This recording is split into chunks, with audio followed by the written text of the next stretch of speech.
All right, so to most of you, presumably this is good morning. Can all of you who are on the call please put your cameras on? That's rule number one for the class. We'll go into a few other protocol issues which comes to the class throughout this, inshallah.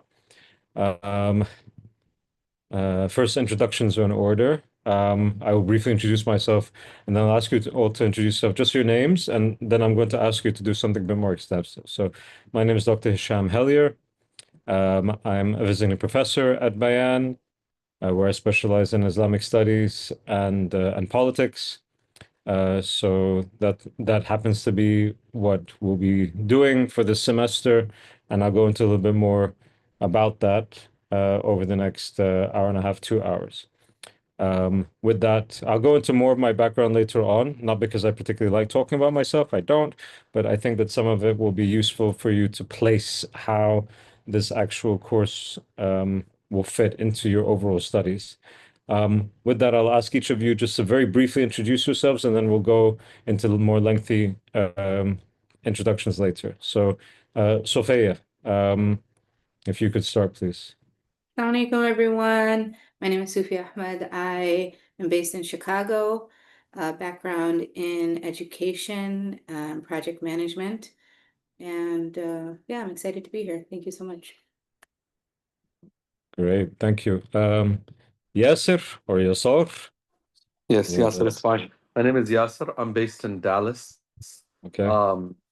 Wear multiple caps, but mainly with Islamic director of one of the masjids. Very good. Thank you. Yasser, what's your last name? It just says Yasser here. Khan.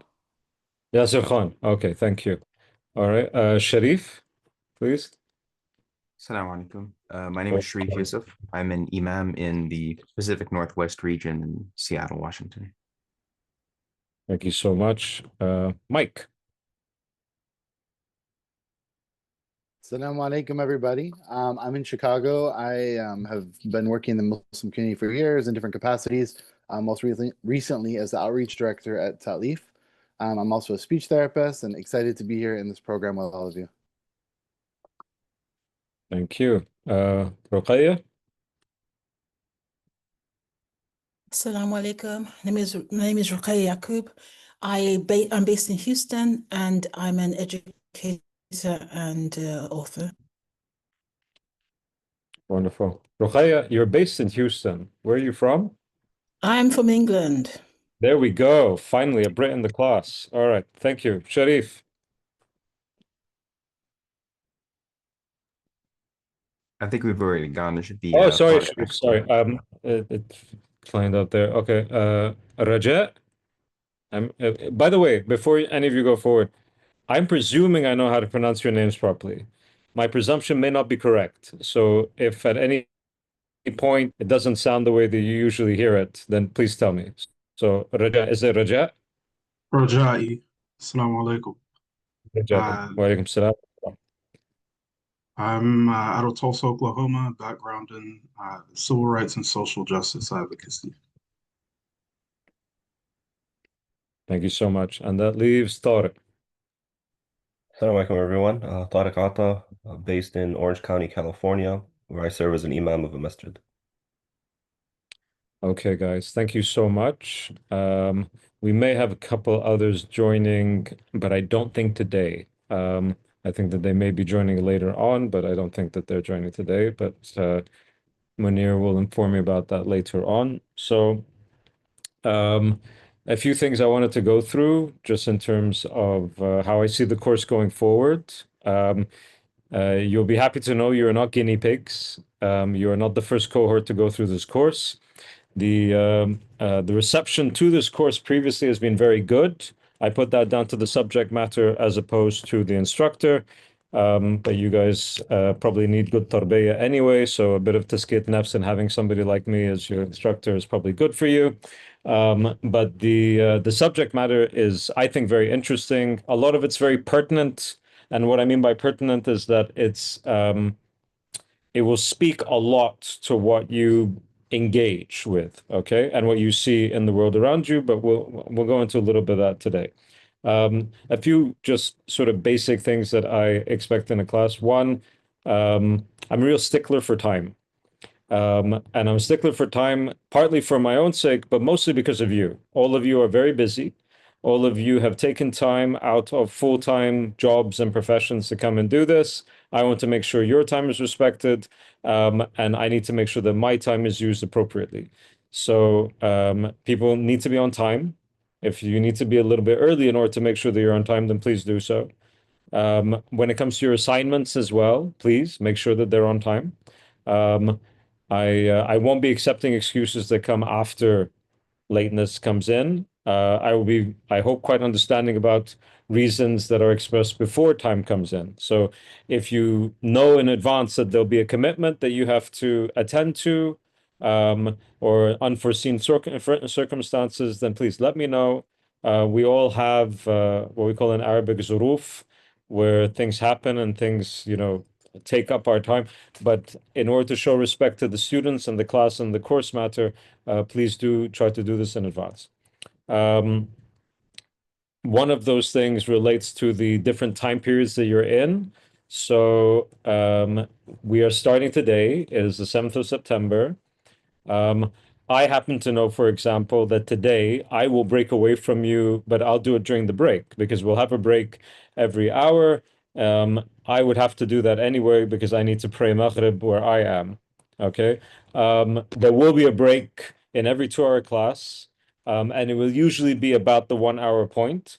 If at any point any of you are concerned about prayer times, because I don't know your prayer times where you are, right?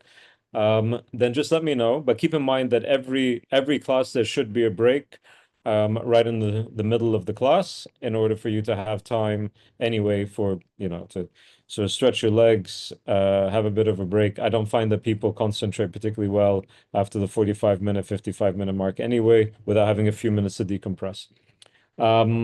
So there's that. We're going to go through the curriculum right now, but before we do that, I want to explain a little bit about my background. Again, it's not because I particularly enjoy talking about myself, but so you know what sort of background and experience and expertise I'm coming from in order to apply these sorts of different topics to a course like this. And the course was really a bit of a mixed brainchild between myself and Dr. Jihad Turk, who's the president of Bayan. He and I have known each other for many years. He's known my work in political analysis and policy studies and media. And he asked if it would be possible for me to talk to his doctoral students in particular around the idea of quote unquote Islamic political movements, or political understandings within Muslim majority and Muslim minority societies. We cannot cover absolutely everything, but I'll go into what we will cover and why we picked those particular topics most of all, because of course there are many different topics we could pick. But first, from as far as I go, I did my first degree in law, and then my second degree in international political economy. In the UK, you can do your first degree in law, by the way. That's Ruqayya. I find nobody really understands that in the US, but there you go. And then I did my doctorate at the University of Warwick in the UK.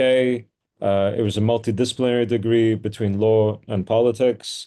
And then I went straight into policy. And what I mean by that is that the 7th of July bombings happened in the UK, and I was asked to be an advisor to some who were looking at this from a policy perspective within the UK government.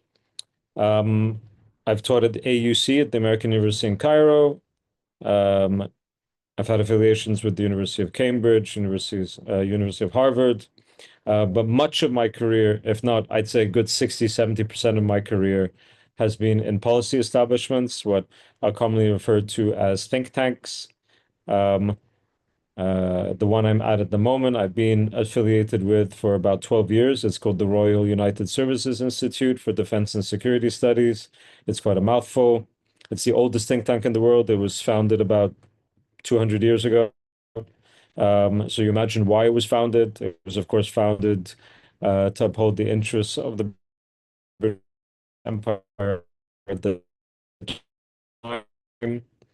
And as a particular, I started my career at the Brookings Institute in Washington, D.C., which then became known as the Brookings Institution, which is now just called Brookings, which is another think tank. It's the most well-known think tank in the United States.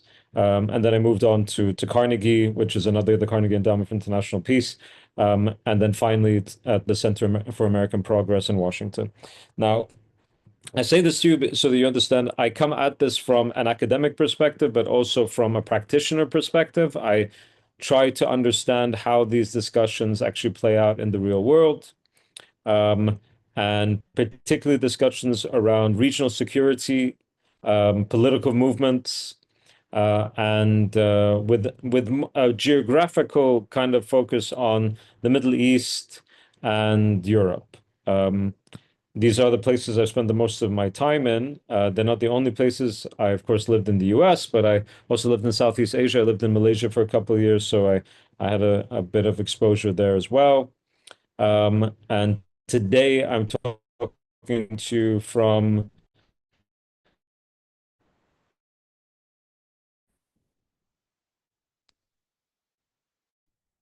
what I hope will be my study. Sorry, Professor, it looks like you Still cut out moving, there. those are the box around. Cairo, I cut out. See, this is what happened. All right, let's try this. As I did tell you, we had some technical difficulties, so let's see if this makes it better. Hang on.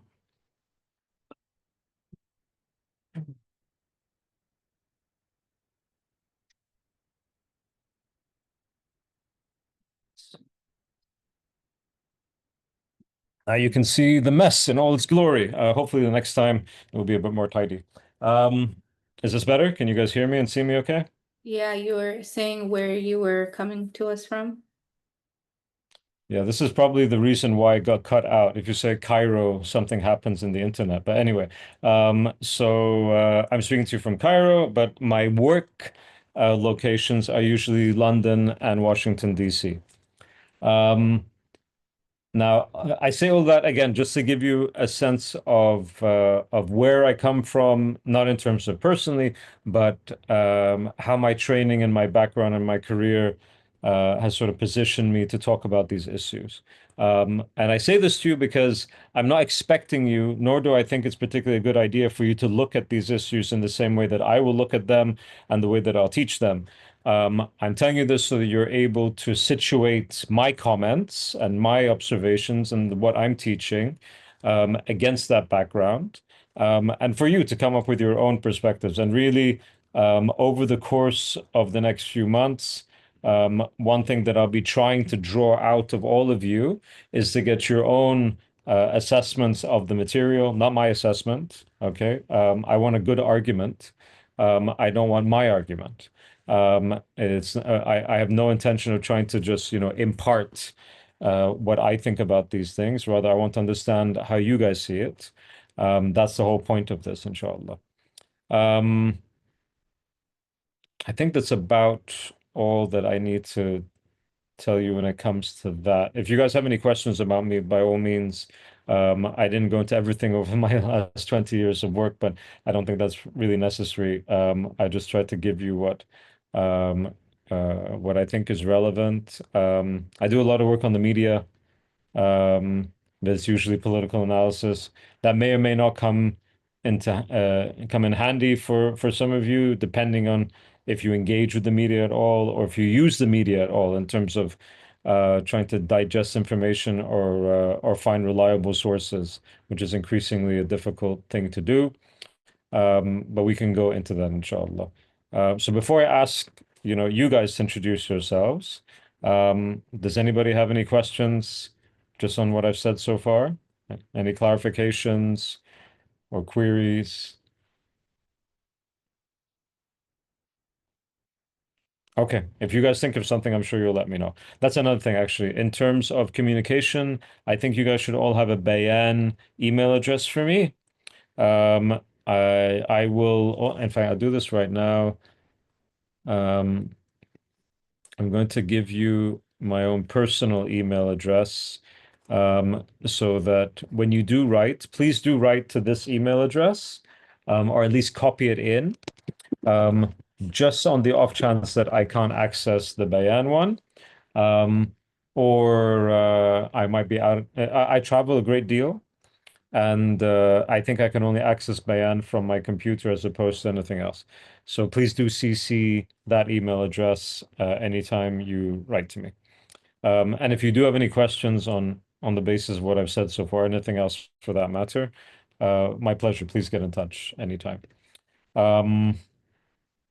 Okay, if there are no questions for me, perhaps we could start with is it Sufia or Safaya? Whatever you'd like. No, don't say that. My daughter's name is Safaya, so I want to be careful here. Tell me Well, what no, my parents were really shooting for assimilation when they named me that. So really it is whatever you'd like. Sufia. Sufia. Sufia. Okay, all right, Sufia. Go ahead, please. A I'd like detailed. so before you start, I'd like each of you to speak maybe for 3 to 5 minutes just on your own backgrounds, what you're hoping to get out of the course, what you think will be useful about the course for you, but how it relates to your own work. This is important to me because as we go through the next few months of this material, I will be trying to make this as relevant to your own needs.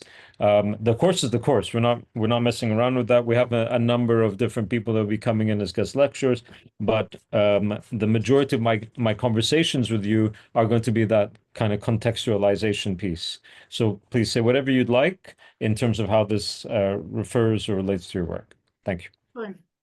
So my background is in education. I had my undergraduate degree in secondary ed in English literature, social justice, and intercultural studies. I've worked as an educator for nearly 20 years, over 20 years in different capacities. Right now I teach online for Rabata, and I teach in their Halakha program. I also am the Chicago chapter lead for that organization. I have my master's in project management. I'm a real estate broker in Chicago. I've had a few different hats as a project manager. I've worked in medical research, in the industry of medical research. What else? I'm on the board member of Rabata as well. I'm the vice chair there. I'm really pursuing this degree to better understand how to serve in my community, serve women, and serve in spaces that aren't necessarily being heard. Let's see. I've worked with Interfaith Youth Corps as an intern, and now Interfaith America. I think, Mike, I know you from a few different spaces in Chicago, so that's great. Yeah, I'm just honored to be here. Alhamdulillah. Thank you. Mike, please. Where you go next? Assalamu alaikum, everybody. Funny enough, when you all come to visit Chicago, I live about 5 minutes from CTS, so I might be the closest person to the campus. So you're always welcome to my home for tea or to relax or whatever, inshallah. So I became Muslim in 2006. I started my journey of faith in 2003. So I was 19 when I started looking into Islam, 21 when I took my Shahada. And my journey began, like as I said, in 2003. So right after the fateful events of September 11th and everything that kind of transpired, in terms of where these movements and these ideologies and these conversations had a spotlight shown on them, at least for my generation. And it was funny, Dr. Hellyer, I was when I first saw that this was the first class I'll be taking as a part of the doctoral program, I wondered to myself, like, like how relevant is this going to be? But as I thought about it, I realized, oh, like this was a lot of my early journey. How do we contextualize what we've seen happen around the world, in terms of how we apply it when we're doing dawah, when we're helping people learn about what Islam is and how to apply it within the given context that they live in. So this has been my essentially journey. I started as a community organizer. I'm traditionally trained as a speech pathologist, and I work in the healthcare industry. So therapeutic approaches is kind of my vibe. and I bring it into the Dawah work and community building initiatives that I do. Worked a lot around converts and helping people learn about Islam and supporting people and having healthy transitions into the faith community. And with that, obviously, comes how you deal with all of these things you hear, whether it's people on the internet or Fox News or family members using these different groups that even I've looked at from the first week of readings. What's happening in Syria, what's happening here. To be able to have that information, I'm really looking forward to being able to utilize that in a more effective manner and how we introduce this concept to the people that we work with. Yeah, I'm currently in the doctoral program. My current interests are obviously conversion, healthy practices of Islam, as well as men's spirituality is a big interest of mine. I do a lot of life coaching for Muslim males. So I think that's long and short of it, but I'm looking forward to being able to apply this information and expand my mindset. Thank you, Mike. It's interesting you said September 11 was pointing for you. I started my PhD around September 11th. I finished it around 7/7. So I was very worried to do any more degrees after that because it seemed they were punctuated by not great things. Sharif, go ahead. Assalamu alaikum. So my background is not quite as extensive in terms of the experience. It's mostly educational. My undergraduate degree was in strategic communications, media, and things like this. Right after graduating, I moved to Egypt to study Islam. I was there for about 4 years. Came back during the pandemic. I did my master's degree in Islamic texts at Zaytuna College in their Usul al-Fiqh track. And after that, I came back to the Pacific Northwest and began doing community work with an organization called Wasat. So I'm currently the Director of Religious and Spiritual Education for Wasat, mainly looking at the pedagogical slant of what we're doing in terms of exploring the American Muslim experience. I'm also an imam planting a masjid in a relatively rural area. And so a lot of the work that I do is dealing with the predominantly Christian community, pastors and things like that, in order to healthfully integrate Muslims into that community. So you were in Egypt from 2016 to 2020, is that what you're saying? Yes, alhamdulillah. Okay. I was too. Yeah, I think we saw you at Majlis with Habib Jifri at Masood's house. More than likely. Alhamdulillah. And when you were in Egypt, did you enroll in a structured study or were you connected to an institute? How did you go about this? Yeah, I was mostly in I was in Al-Azhar while also doing just When you studies say in you're Rawdat al-Na'im. Mahad, or you're in the Kulliyah or you're in the masjid? I got to the end of the Ma'had into the Kulliyah and then had to leave before finishing that. Got it. But mostly in Rawdat al-Na'im. Oh, okay, you are with my okay. No, well, that's not Azhar. That's Talba, which it's Yeah. very good. Frankly, it's a more rigorous program in my opinion than a lot of things that go on at the university. You guys didn't hear that. Anyway, khair inshallah. Rajai, please.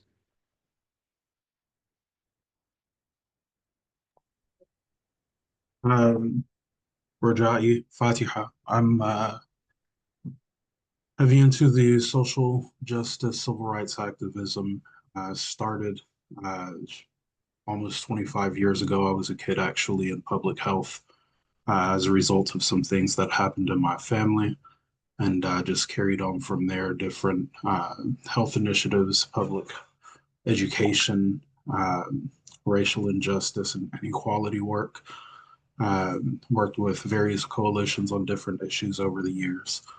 And then I also do a lot of speaking engagements, often representing Islam, an Islamic perspective, but not necessarily speaking directly about Islam. So I think this class is really going to be beneficial insofar as a lot of times questions revolve around, how different uh, Islamic movements are interacting with the social issues of the day and what informs how these ideas came about. I think, inshallah, this course will shed some light on that and better enable me to answer those kinds of questions. Barakallahu feekum. Before I go on to the next, Sophia, Mike, Sharif, you're all from the US, correct? And Sharif, you lived for a few years in Egypt, in a Muslim majority country. Did any of the rest of you do that? I've actually lived in the UK for about 8 years. I was in Leicester and Luton and in Scotland. I spent extensive time in India. Where were you, okay? Leicester, Luton, and Scotland and Inverness. Oh, that doesn't count. You were in a Muslim country then. That's I know, fine. Luton, Alhamdulillah. definitely. Leicester. Just like Karachi right there. Alhamdulillah. Okay. All right. No, I ask for a serious reason, because the way in which a lot of what we're going to study looks from the point of view of A, Western societies, but also B, Muslim majority and Muslim minority communities is all very different. And I was reminded of this because Sharif, you mentioned Masoud. Masoud, for those of you, I'm sure you don't know, Masoud was one of the South African Muslim students. They came to study in Azhar in Egypt. And completely unrelated to what we're going to be discussing over the next few months, I taught classical texts in Egypt to some students, and the community that someone like Masoud came from was a Muslim minority community. It was actually a very beautiful community. It was one I studied in, and one of my primary teachers was from there. And seeing how Muslim minority communities view different political Islamist movements is very interesting. How different Western communities look at it. Did you say you were in Scotland as well, Sophia? You went to Scotland? Like Scottish Muslim identity is completely different from the rest of the UK. Yeah. In frankly, a very healthy fashion, by the way, huh? To the point where the leader of the Scottish National Party was actually a religious Muslim of Pakistani origin, married to a Palestinian. He who's called Hamza Yusuf, which confuses people regularly from American background. But it's a completely different sort of outlook. Same thing when you look at the South African community. I bring this up because I think some of these things are going to be fleshed out over the next few months. Plus, you reminded me about Masoud, so I want to give Masoud a shout out. Type Ruqayyat, please bring it home. Okay, so I was born in England, grew up there, and I lived in Nigeria for a number of years, and then moved to America just after 9/11. So those are the different countries I've lived in and other places that I've spent time in the Muslim world. So I'm an educator by training. And one of the reasons why I started my master's program and in this program now is I'm trying to understand how belonging works within Islamic schools and Islamic communities as a whole, but really looking at the microcosm of the Islamic school. And while studying it, I come Sorry, across. Ruqayyat. Sorry, Ruqayyat. Yes, When you said Islamic school, I apologize. I don't want to interrupt you, but I want to follow this. When you say yes. Islamic school, you mean literally the school? Islamic schools, like private schools in Okay. America, that's All Islamic right. school. Like, Yeah. uh-huh. No, I All don't right. mean the schools of thought. I mean Islamic. Yeah, no, I was trying to understand what you meant. Go on. All right, cool. Very Yeah. good. So, and while studying them, in particular, I studied belonging, and doing this, I feel that this is where this course comes into play, is really understanding the backgrounds of people who make up the Muslim community. American Indigenous American Muslims, as well as Muslims from different parts of the world, understanding the kind of societies that they're coming from, the social political structures within those societies, ideologies, and a lot of that drives how people think and act, within the society. So when things happen in Islamic schools, it's not just about that particular city, but it's about all these other influences. So that's, why I feel it's important to me. That's great. And I'm not sure if this is what you meant, but when you talk about Islamic schools, you're talking about literally the school. But one of the main reasons why we came up with this course is that particularly for, I won't say just American Muslims, but Western Muslims most and more generally, the way in which they have interpreted their belonging and identity formations over the past, I'd say 50, 60 years now, has been in reference at least to movements that originate from somewhere else. And then they come and they might become indigenous, by the way, but it has impact and it has influence upon how they might view the world around them. Whether it's the Muslim Brotherhood or Turkish movements or Deobandism or Salafism, and we're going to be going into all of that, and we'll be going into other things as well. But I think it's important for people to understand the history of some of those things and how they do or don't apply. Not to say, oh, well, that means that they're totally relevant for us in the West, but more to understand that, well, if this is where people are coming from, that's why they're going to be responding in this particular way, or at least that will be a factor in their thinking. And it's good to contextualize that as opposed to sort of ignoring it or indeed blowing them out of proportion. I constantly see new books now talking about how there's some big Muslim Brotherhood conspiracy, for example, which is quite nonsensical. But there is something to the idea that these movements still have or have had impact on the way that people think about their belonging. So thank you. That Oh, was yeah. I was going to add, because I do trainings in schools, I think to understand, how the board works, how the individuals within the board function, yeah, how teachers see the world, is important to understand the different backgrounds people absolutely. are coming from. And that's what I bring to the trainings that I That's do. excellent. No, no. I hope you'll find this useful, inshallah. طيب. طارق. So did my bachelor's. I'm born and raised in the U.S. I did my bachelor's in psychology. Afterwards, I went to Jordan for 7 years, from 2009 to 2016, Are you where Jordanian? I'm Palestinian. You're Palestinian. I was Yes. sad. So I was there from 2009, 2016, did a bachelor's and a master's in fiqh. And I was there from At the the beginning University of of the Jordan? Arabs, no, the Islamic University. Got So it. maybe you know the Dr. Amjad Rashid You mean Wise? Wise, yes. Oh, yeah, yeah. No, I do know Dr. Amjad. Yeah. So I was in Jordan for the entirety of the Arab Spring. It started just a few months after I arrived, and It's then not done yet, Habibi. معلش. it's not done. Not done. Okay.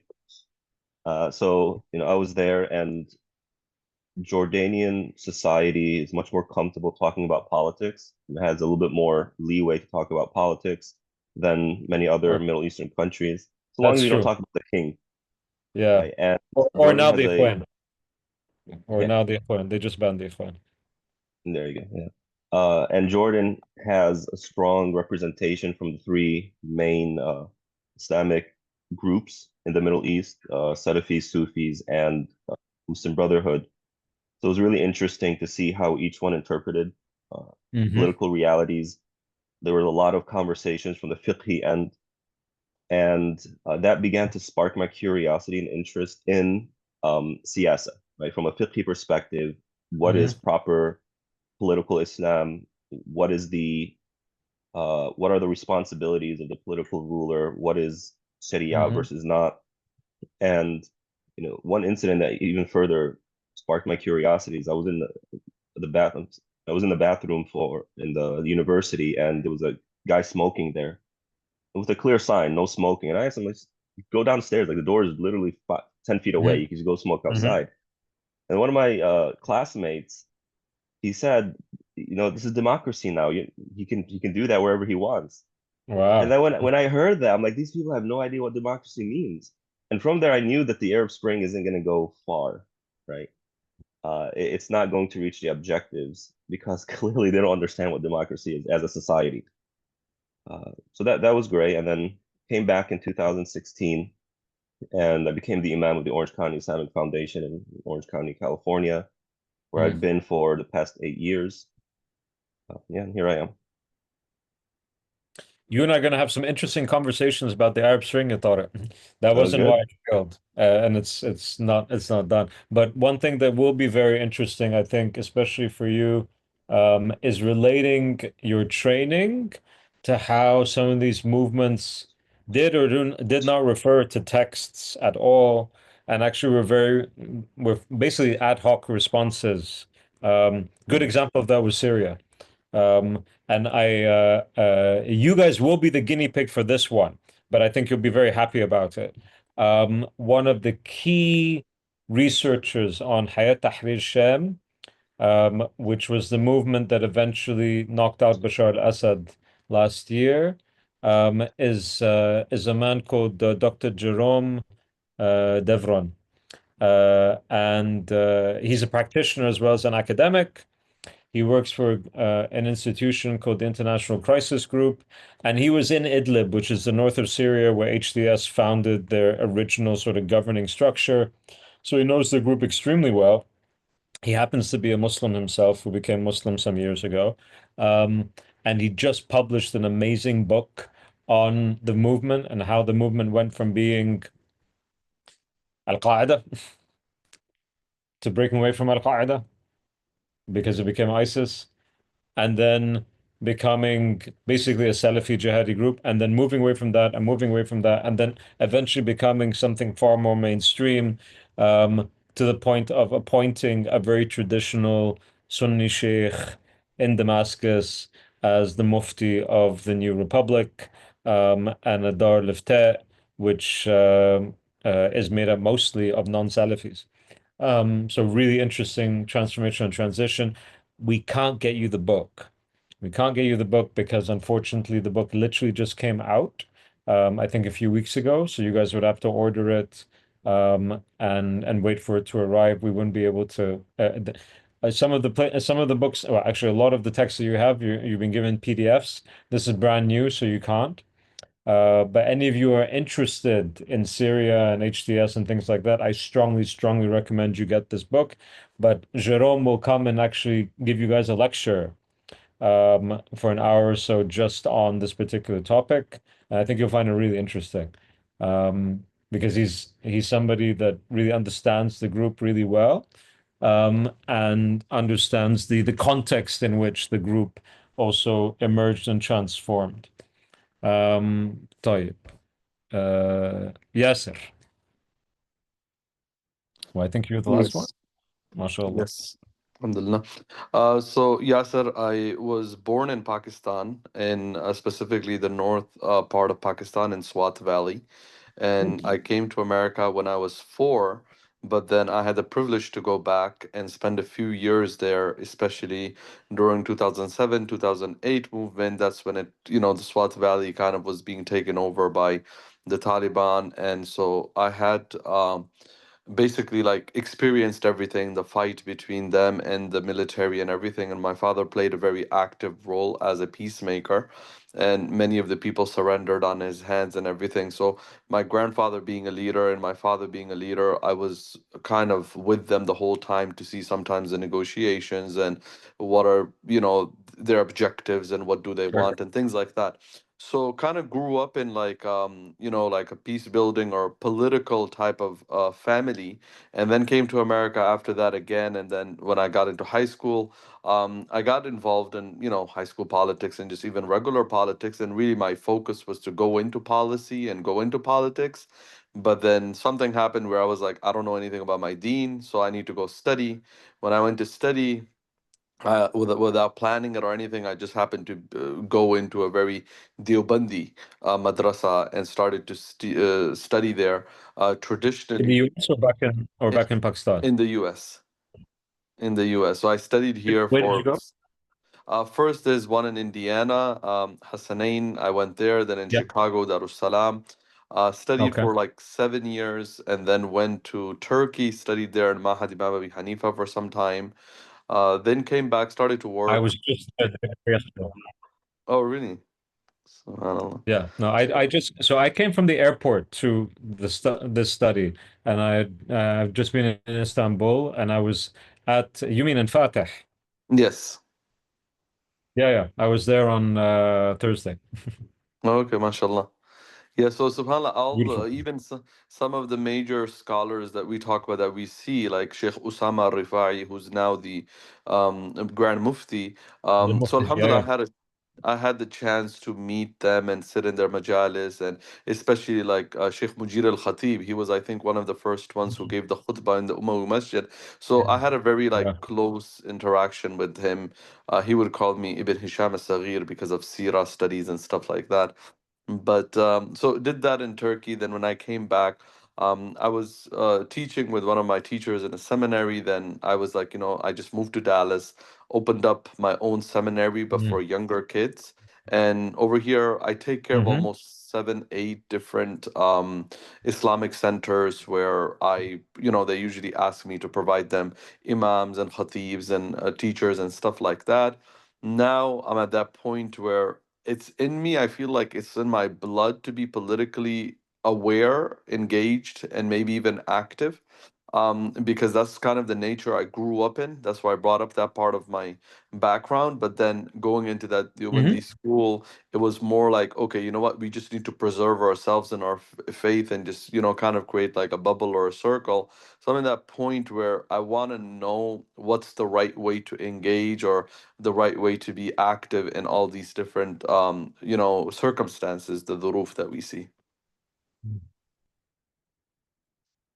Wonderful. Okay. So I have a question, which was your father's name and your grandfather's name. My father's name is Kamal Khan, and my grandfather's name is Badiou Zaman Khan. So my father, even though they tried to keep like very low key profile, but some of the major figures in the Taliban in Pakistan at that time, like the spokesmen and Mm. people like that, actually all of them surrendered to the Pakistan military through my dad's hands. So he did get a little bit up there, but my dad tried to keep a low profile because obviously being back and forth in America, you couldn't really, have that. No, it's a good idea. It's a very good idea, especially now. طيب, alhamdulillah. And then Tariq, you mentioned your time at Wise. You said this was all in fiqh. Yeah, my specialty was fiqh and usul. Okay, and were you studying with Dr. Amjad, Yeah, I or took a was it class with him. I took some private sessions with him as well in the okay? Zawiya. So what was your focus in fiqh? Uh, I wouldn't say there's a specific focus, but my master's was in Masarif Islami. Okay. All right. I asked both of you because I know that others of you have like traditional training as well. Um, I want to make it clear what we're going to be doing is contextualizing how these different movements have seen the way forward. It's not the quote unquote Islamic way forward. And what I mean by that is that all of these groups try to figure things out. And of course, they would probably say that they were doing so in accordance with, this principle, that principle, and so on. But they're essentially political movements, right? So, what I mean by that is that they're responding to what's going on around them. And very often you'll see justifications for things um, that change dramatically if it's a force that they like comes around as opposed to a force that they don't like coming around. A good example of this was Egypt when it came to 2011 and when it came to 2013, and seeing the same movements react very differently to those two events and calling it one thing and not calling it another. But you can see that in other places as well. Okay, very good. Before I go to the next part of this, does anybody else have anything they wanted to add to what they've said, or have any questions for me thus far?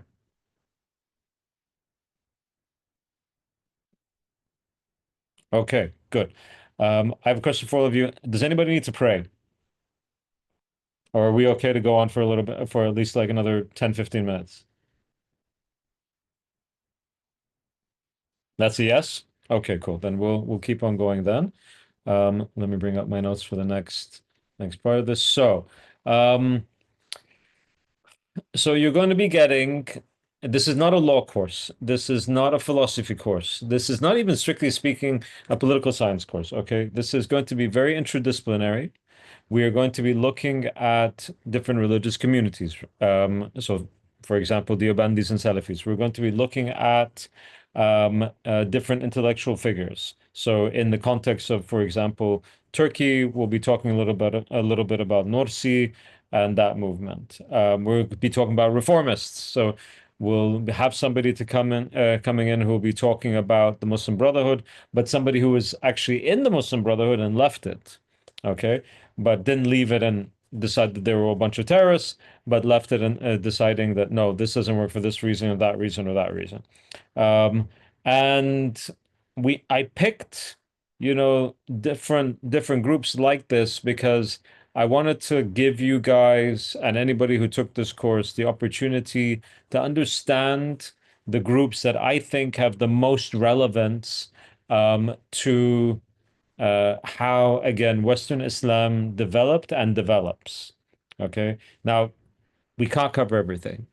All right. So I think Tariq, you mentioned that the most active on your campus were Sufis, Salafis, and Ikhwan. Okay. I don't think we're going to be doing particularly much in comparison to the other groups on Sufis, for example. Not because they're not relevant, but because there were just others that, for the political purposes that we're talking about, were more so. It doesn't mean you guys can't write about them. And in one of your assignments, you have the opportunity to propose different topics to focus on. We would then discuss those topics and see if they're appropriate for the course. And if you wanted to do the reading, then you could do the reading. My main point in all of these choices was to try to give you guys the tools so that when you complete the course, well, inshallah, I'm sure you'll do well, but when you complete the course, you'll be able to go away and see other movements that you think are relevant, but also be able to contextualize and put things into context in terms of how it will help your work and understand the communities that you're moving within. There's a lot of reading. Okay, you guys probably have seen that already, in terms of the curriculum. And a lot of the reading is what we call front-loaded. So I expect all of you to do that reading. There will be assignments to show that you have done the reading, the reaction papers. They're not particularly long, which make them a bit frustrating for people. But that's part of the test. Okay, that's part of the skill set that I'm trying to inculcate within all of you, that you can digest and read large pieces of text and summarize them, but not just summarize them, but draw out points of analyses on the basis of your reading. Okay. There will be books, there will be journal articles, there'll be media pieces. As I said, I did a lot of work in media, and I still do. So part of what I'm hoping you will also get out of this course is the ability to kind of suss out different media sources and see which ones are better than others. There aren't any perfect ones, but I would rely, for example, more on a piece that came from the BBC than I would on a piece from RT. Okay. Understanding why that is, I hope is going to be a skill set that you guys will develop over the course of the next few months as we go through the material, and also understand that, the BBC has massive problems as well, for example. All of this is, and we're also as I said, we're bringing in people to talk to you guys directly.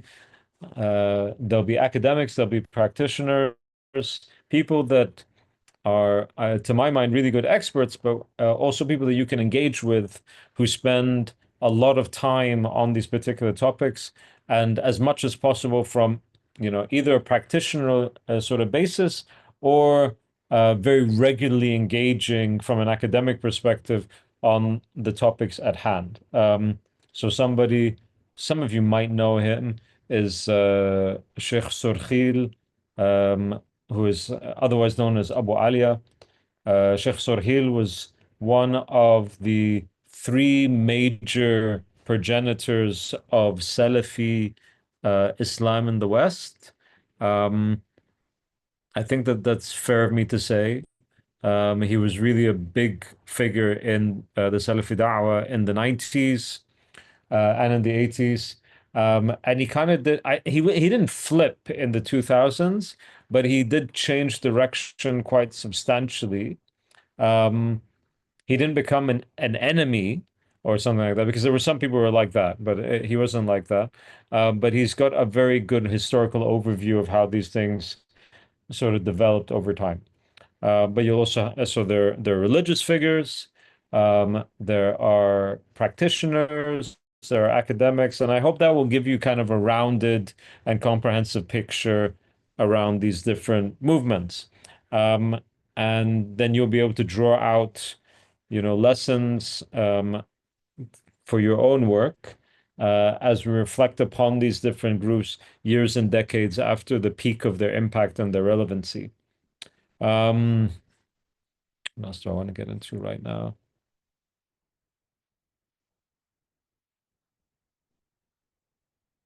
No, that won't be useful. I should say that as we go through this, I also want you guys to think about how not you situate yourself necessarily vis-a-vis these movements, because that's about you.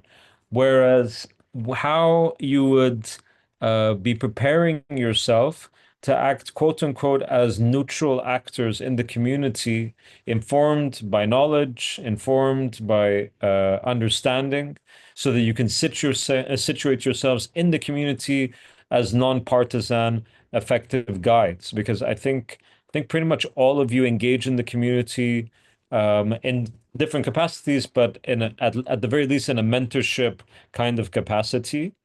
And having that neutrality and impartiality, I think, is very important in terms of how you move forward. I'm going to hold there and give you guys, let's say, about 15 minutes. Stretch your legs, break out for a bit, do your prayers if you need to, and then we'll come back and we'll go into a little bit more about how the course will be structured. And that'll be it for today, unless you guys have questions. In the next session, we'll be going into other things. Okay, so let's say 1/4 past the hour. Does that sound all right? Okay.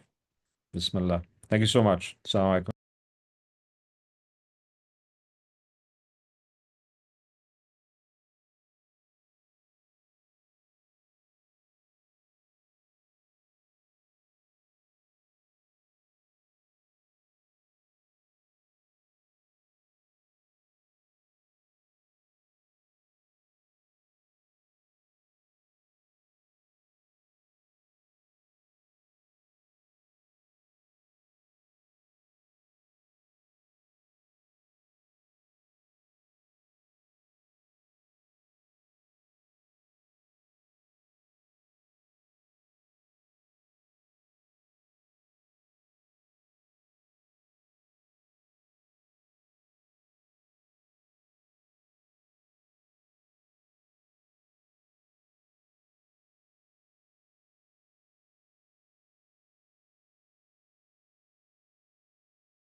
Thank you, Sharif. Walaikum I've salam wa heard rahmatullah. so much about you, seen you in passing, but it's good to make your acquaintance, Habibi. Sorry while you were drinking the water. No worries, Mashallah. alhamdulillah.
Okay, everybody, we're back. I'm wondering how much to go into the course right now, because we do have another session where I'm going to explain a bit more about each of the groups and the movements and some introductory remarks on the reading and the different typologies, I suppose. But for today, I wanted to make sure you understood what was relevant about my own background for this. It'll hopefully also inform what sort of questions you ask. I wanted to understand more about all of you, which I've got a good grounding in right now, which I think is very useful. After you guys go through the readings, as you go through them, remember there'll be these reaction papers. They're in the course description that you guys should have access to. Again, one of the challenges for all of you, I think, is going to be distilling your thoughts into a very succinct, short fashion. The reaction papers count towards your grade. They don't count as much as your final essays. Well, they do count. One of the reasons why they don't count as much as your final essays is that I'm hoping that over the course of the next few months, you're going to be building up those skills. And I'd prefer for you to be graded on, quote unquote, the final product. So inshallah, that will be of use, and you'll have more room to go into further detail on a particular topic in the final essays as opposed to these reaction papers. I think we've explored the philosophy of the course as well and the background to why it came about and hopefully how useful it would be for you. I really think that's about it, to be honest. Keeping in mind, I mean, I think you guys already know this part, but let me just say it for the sake of the class. We'll have 10 sessions in total, right? We're going to have 4 sessions that are going to be on Zoom. 2 of them will be at the beginning of the semester, 2 of them will be at the end of the semester, and then we're going to have, a marathon in Chicago in just about a month. Okay.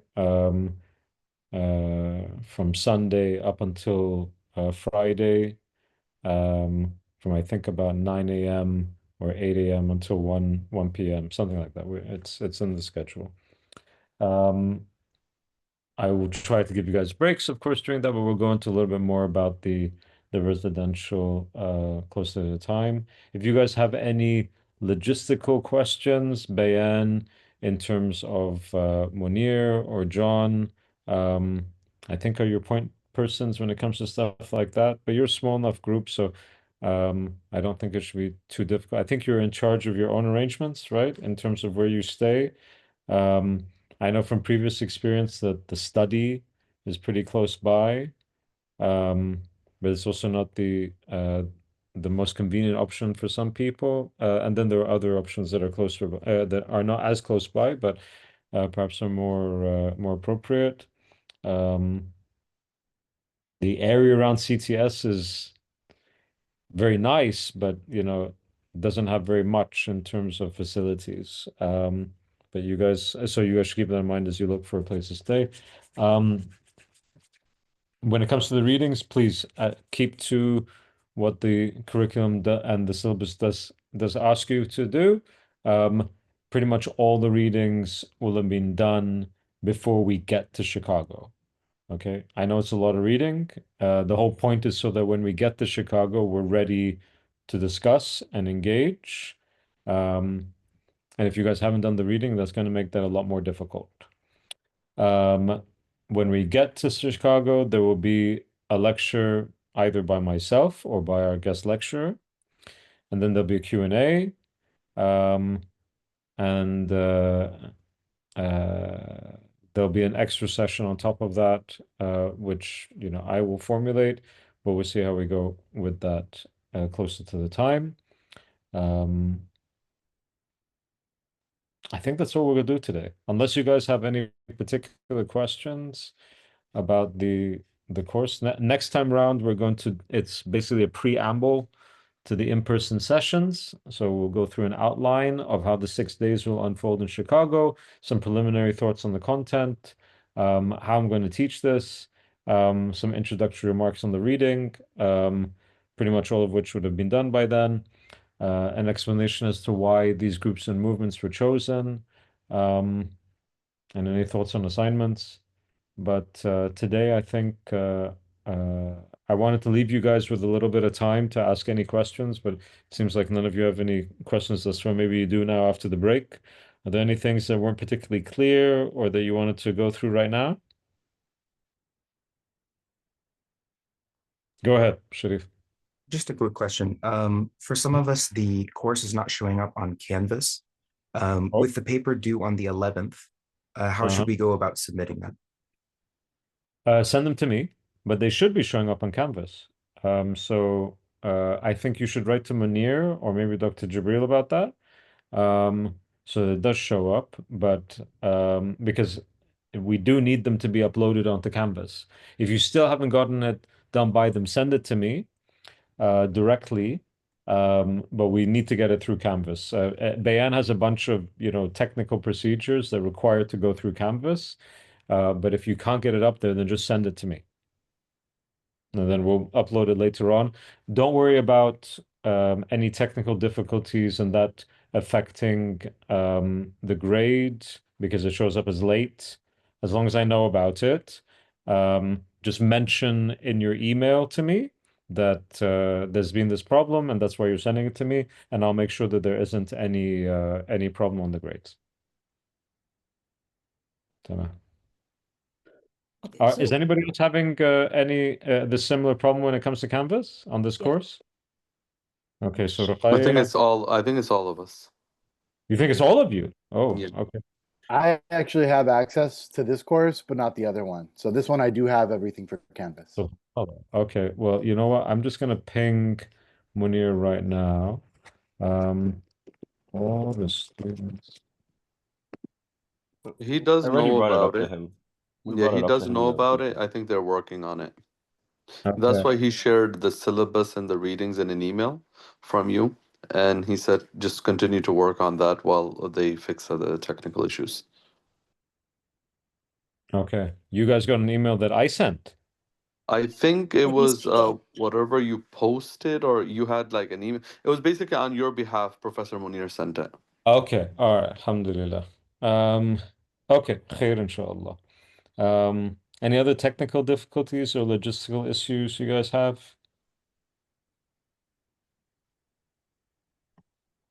So just so I get a sense of timings, you're in Chicago, you're in Chicago, the two of you are in Chicago. Who's on the West Coast? Who's on the East Coast? Okay, so West you're on Coast. West Coast. West Coast. Me and Sharif are West Coast. You and Sharif, like this is pretty early for you guys, huh? Yeah, it's 10:30. 9 a.m. Saka, until what 12. time is it? Right now it's 10:30. 10:26. Oh, you guys are fine. Okay, type mesh. Yeah. So this isn't a particularly onerous time. That's good. Okay. And then for the rest of you, it's going to be later on in the day. That's all right. Good. All right. Type. Any other issues or questions? Anything at all? So I do have a question. No, I've looked at it. I need to read the syllabus more thoroughly, but it looks like we're only looking at history and parties, but movements outside of America, right? Even though it's global, we're not really looking at in America itself, but just outside. So I wanted in an early iteration of this course to put in the Nation of Islam and the development of Black Muslim consciousness. And Bayan pointed out that you guys should, I don't know if you've done it already because it depends where you are in the program, but you will have covered or will cover it as part of another course. So that to me was important that you guys do get the development of African American Islam, but you should be doing that anyway as part of another course. So I didn't want to replicate that. On one of the days, we're going to try to do a little bit on quote unquote traditionalism. Okay. That really was my question, is really about traditionalism.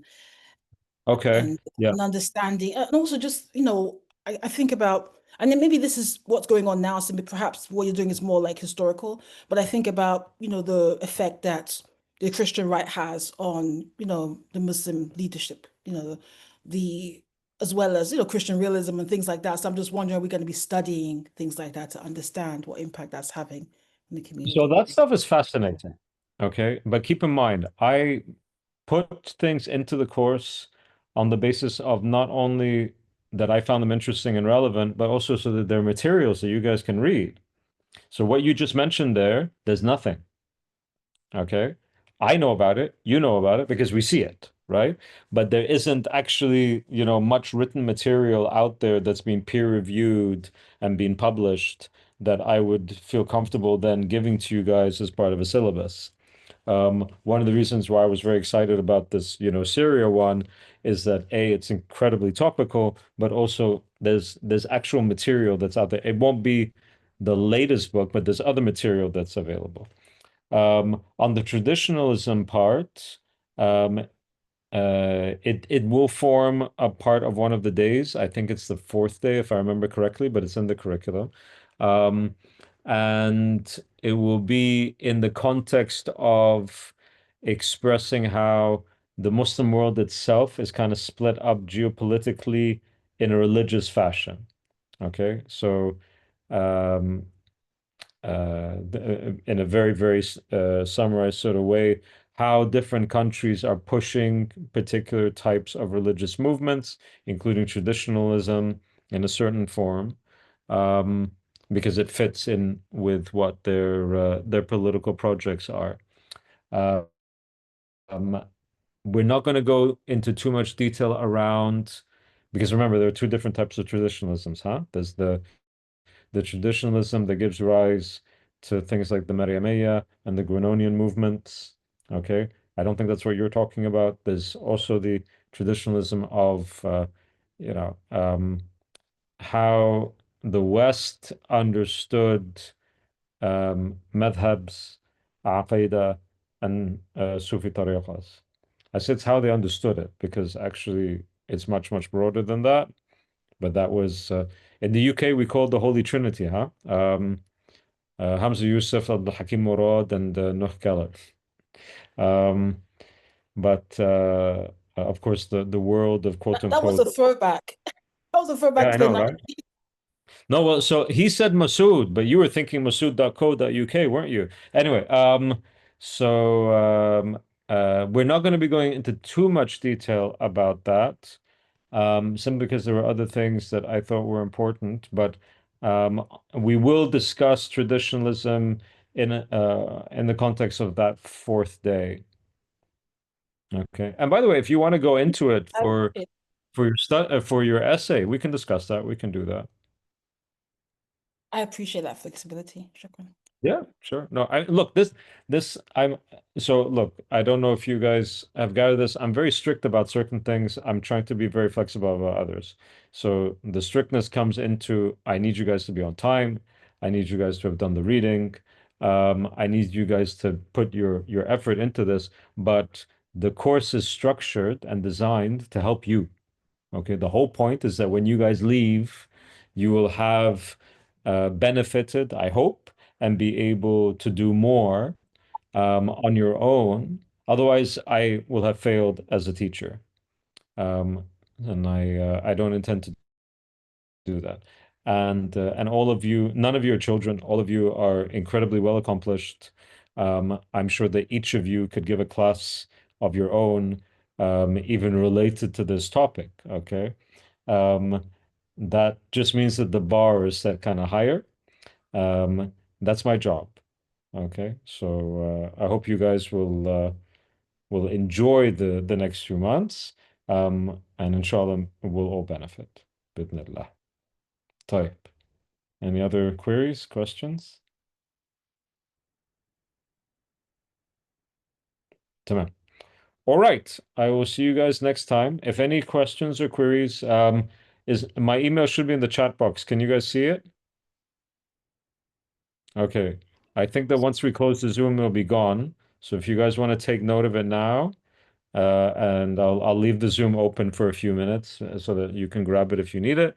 And feel free at any point to get in touch with me if there are any questions. Inshallah.